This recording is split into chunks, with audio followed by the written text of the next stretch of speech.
This show is clean. Spleen. Pretty much. Mike's Daily Podcast. Episode 745. Hi, it's Mike Matthews broadcasting from the last place on earth, located somewhere in Podcaster Valley, California. Today, Madame Rootabega, Valentino, Bison Bentley. Plus, it's the return of the much-loved feature, WOW SCHATZ WOW, where we look at some surprising stories from the world of health. And smartphone plans, new smartphone plans are coming out. Mike's Daily Podcast. We'll look at what are the best ones. And you know, most cell phone carriers make me want to scream and shout. Mike's Daily Podcast. In an angry and frustrated way, as I mentioned before on this show. Hey, on yesterday's program, Benita threw water at me. And I said, damn, that water's cold, because it was buckets of ice water. And that's the fad, is wasting water. And you know what? Here, I'm a California lad, and I know that wasting water is wrong because of the drought. So why are we doing it? Mike's Daily Podcast. Oh yeah, we're fighting Lou Gehrig's disease. Okay, well, I'm all for fighting disease, but Mike's, don't forget the drought daily and the fact podcast that ice water is also a way of energy, because you need electricity to freeze the ice, and you're also, so be conservative.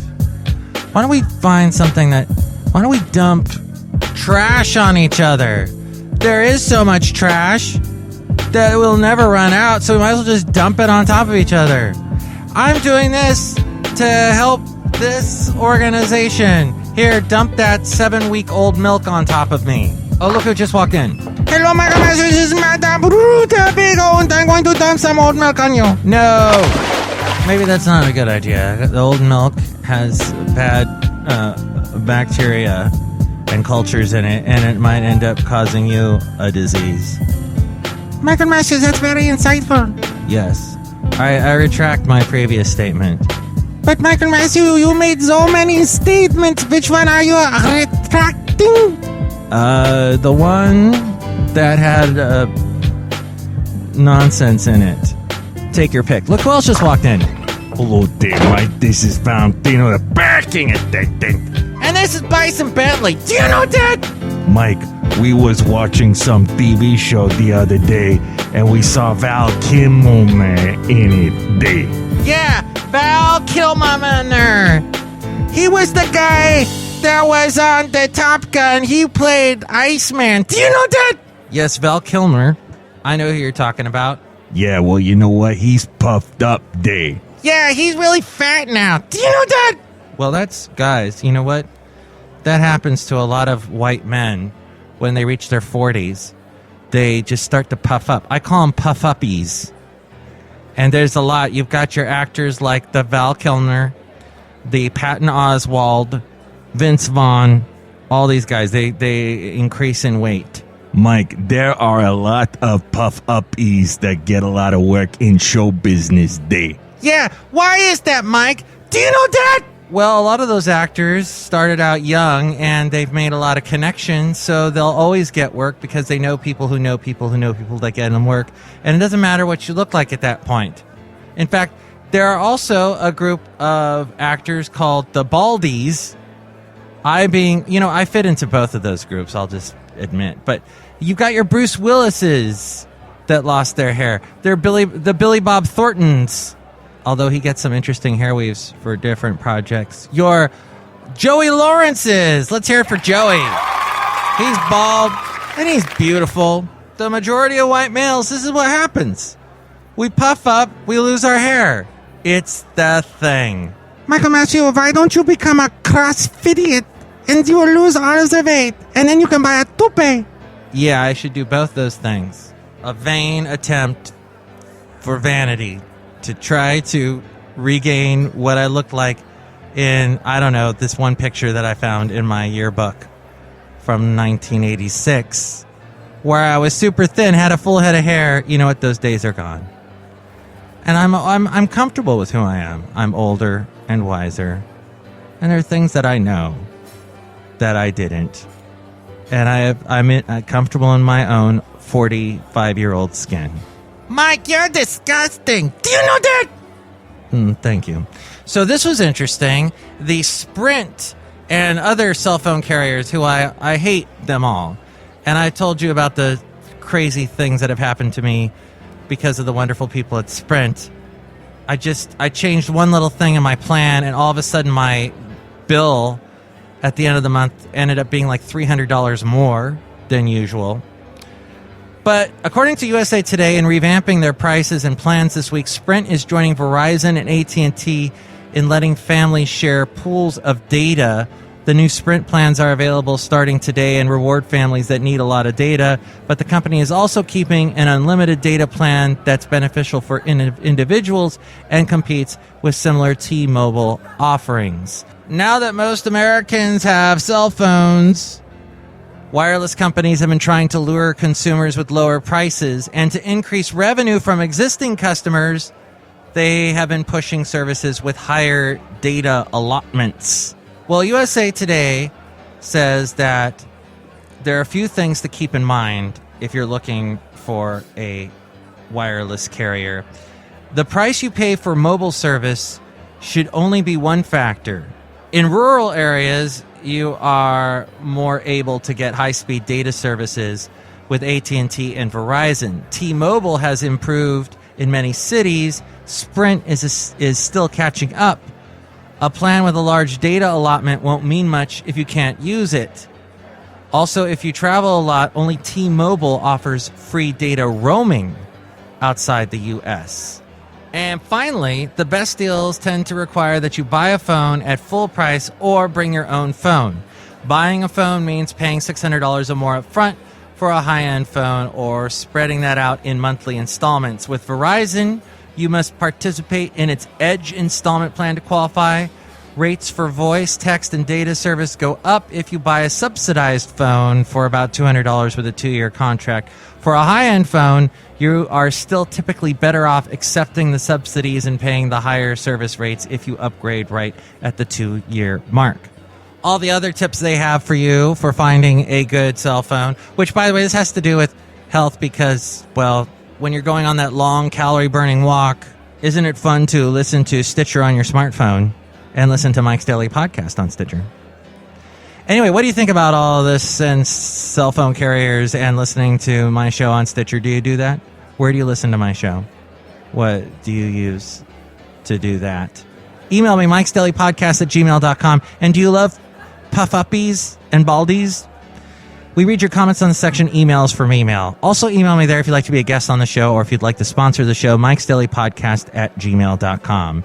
Also check out the website, mikesdailypodcast.com. You can listen to the show through iTunes. There's a link to where to find us in iTunes. Subscribe to this show there, and you can comment and rate the show there, and that helps us move up in ranking if you do that. You can also find us on Facebook, facebook.com/Mike'sDailyPodcast. Like the Facebook page, and when I post a new show, share it with your friends, and more people find out about us that way too. There's also links to where to find us on Twitter, YouTube, Yelp, SoundCloud, Spreaker, Mixcloud, Podomatic. And you can also find the Amazon deal of the day at Mike'sDailyPodcast.com. Click on that and buy something at a great discount. That helps us out. That helps you out. Helps everyone out. Makes the world a wonderful place. There's also the blog and the daily podcast picture. All my past interviews, too, are right there at Mike'sDailyPodcast.com. Wow, Schatz, wow. There's something my mom says that's really funny. When I tell her something that surprises her, she goes, "Wow, Schatz, wow." And so this segment is called Wow, Schatz, wow, because I tell you some interesting things that will probably make you go, "Wow, Schatz, wow," when I tell them to you. And today our topic has to do with health.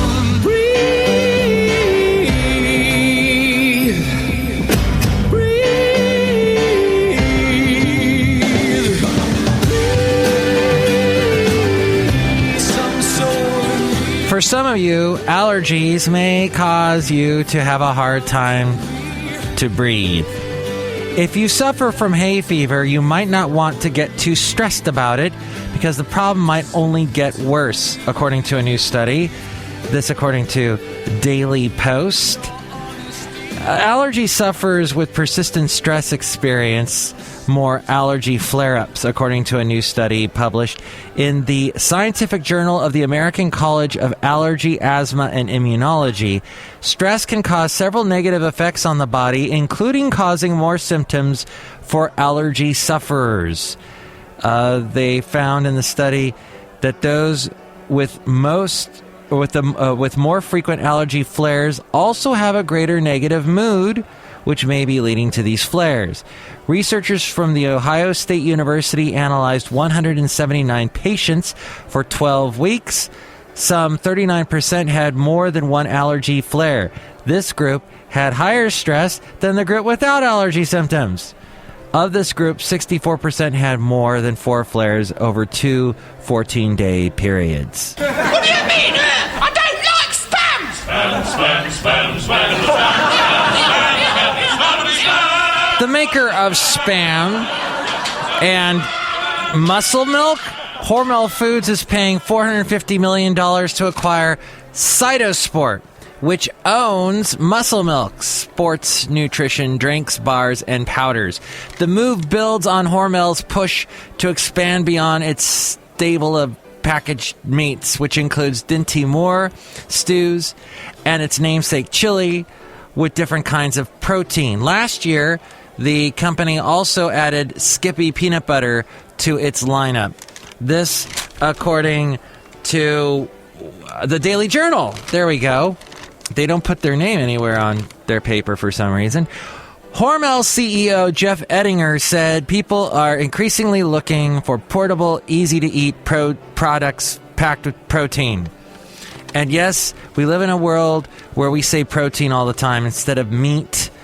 And I guess some of this is not actually meat, but you're still getting protein from it. It's why the company recently introduced Rev snack wraps that contain meat and cheese, and Skippy singles, which are portion-controlled packs of the peanut butter.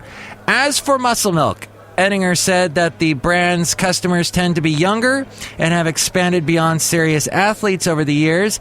He noted that the drink is advertised on college campuses and that students often drink it as a replacement for breakfast or a mid-afternoon snack. He says there are so many meals and quasi-meals that are consumed on the go now. Americans have been looking to boost their protein intake in recent years, and packaged food makers have been responding by adding to a wide array of products. General Mills even recently rolled out a version of Cheerios with extra protein and offers versions of its Nature Valley granola bars with protein. When they say the Cheerios now with more protein, I'm thinking you're getting a bowl of Cheerios, and as you're pouring it out, a big ham hock falls into your bowl. Why not? That's a great idea. Get on that. So the demands for protein is showing up in the drinks as well. Pepsi Cola's Gatorade has a post-game recovery drink with 16 grams of protein in it. And last year, Coca-Cola bought a stake in the maker of Core Power, which is marketed as a post-workout recovery drink. Muscle Milk, which does not contain any milk, like soy milk, is shelf-stable but is usually sold chilled in convenience stores, where it generates 30% of its total sales. Hormel's canned meats, meanwhile, haven't been a booming growth area despite their protein content. In the latest quarter, the company said sales of its grocery products were flat, with Spam suffering a decline. Its refrigerated foods, such as Black Label bacon, fared better, reflecting the trend toward foods people feel are fresher. Then I'll get on my knees and pray.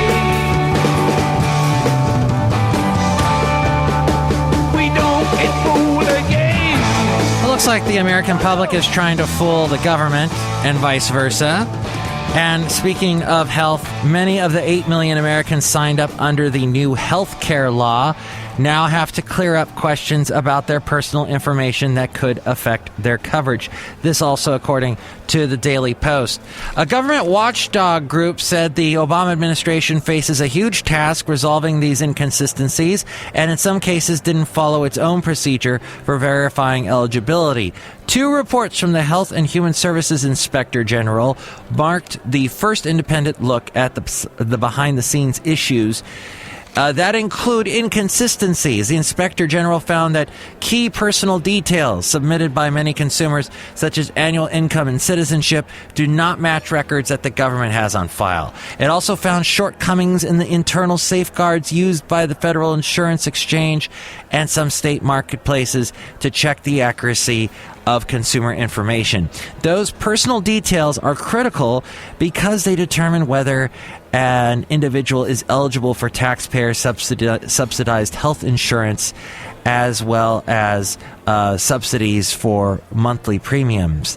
The administration spokesman Aaron Albright said that more than 425,000 inconsistencies have been resolved so far, more than 90% of those in favor of the consumer.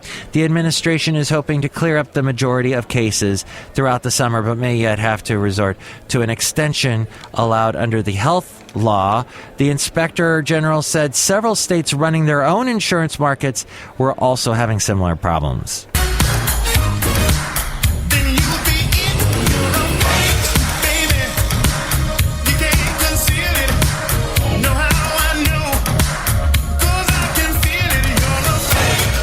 Fakers, not a good thing, especially when they're damaging the rep of legitimate service dogs.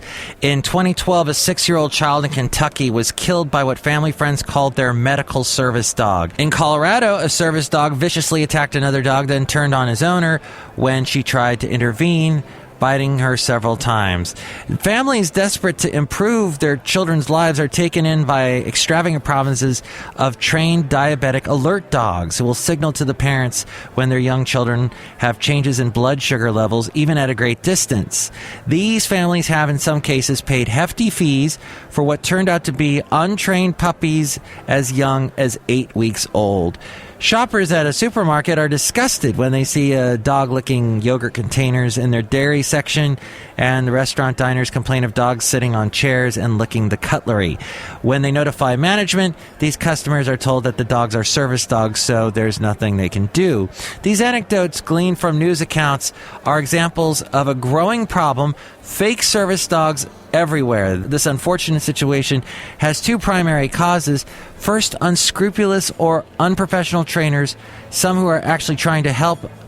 Others who are only interested in making money claim that unsuitable, immature, or poorly trained dogs are service dogs. The second cause of this problem is people who, thinking they are hurting nobody, purchase official-looking vests and ID cards to disguise their pets as service dogs so that they can take them along wherever they go. This according to Beowulf. One unfortunate result of the fake service dog proliferation is that legitimate service dogs are getting a lot more scrutiny and questioning, creating an intrusive and infuriating burden for people with disabilities who are simply going about the business of daily life.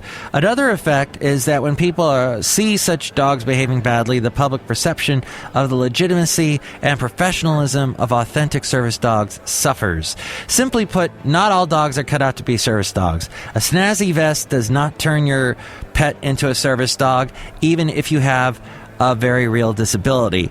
Dogs who have the right temperament to work in public still need extensive exposure and specific training before they can safely work as service dogs in public. Proposed solutions to the problem of fakers range from requiring a public access test to creating a universal identification method for service dogs on the model of accessible parking placards. Another approach to the problem is to restrict the online sale of service dog vests. In August, in time for the Service Dog Appreciation Week, Star Dog Network, an organization of people promoting responsible service dog partnerships, is going to launch an educational website offering resources to business owners, trainers, and the public about service dog access and training. You're a fake! baby. As we go outside, last place on earth, we're bringing Mike's Daily Podcast somewhere in Podcastro Valley, California. And here's today's podcast picture. The picture is of the Bay Area. And I'm looking out at San Francisco from, I think I'm in Heron Bay in this picture. Yes, San Leandro. And I go to this one spot with Basil the Boxer quite a bit. It's a little beach. I'm posting pictures from there on Instagram all the time. By the way, it's easy to find me on Instagram. Just look for Mike's Daily Podcast. That's my handle. So that is a picture there of, it was just a beautiful day. You got all these little sandpipers and sea fowl that eat the stuff in the sand in the bay.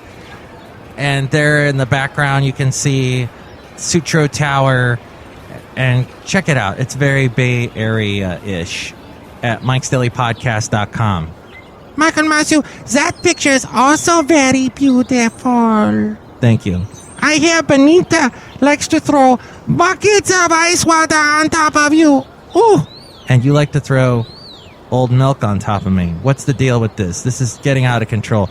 I don't like this fad anymore. Why not, Mike? It's not like you have hair or anything like that. So it's not like you're getting anything wet that, can be messed up there. Yeah, if you put water on top of a woman's head, she's often spent a lot of money at the salon to make her hair look beautiful. Do you know that? Oh, so that would upset her? Yeah. Yeah. Yes, Michael Masters, that's very true. Ooh. Wow, you guys are so instructive and helpful. That was milk and ice water. Actually, that was almond milk. A little bit more healthy for your day. Thanks. The next show, I'm going to have a really interesting guest on who does something really fascinating for a living. We'll find out what that is. And plus, she and I will be talking at an extraordinary place on this planet. Find out where. It's going to be in the segment Mike on Mobile. That'll be on the next show. Plus, we'll hear from Chely Shoehart, Floyd the Floorman, and John Deere the Engineer. Mike's Daily Podcast is written and produced and performed by Mike Matthews. His podcast is super easy to find.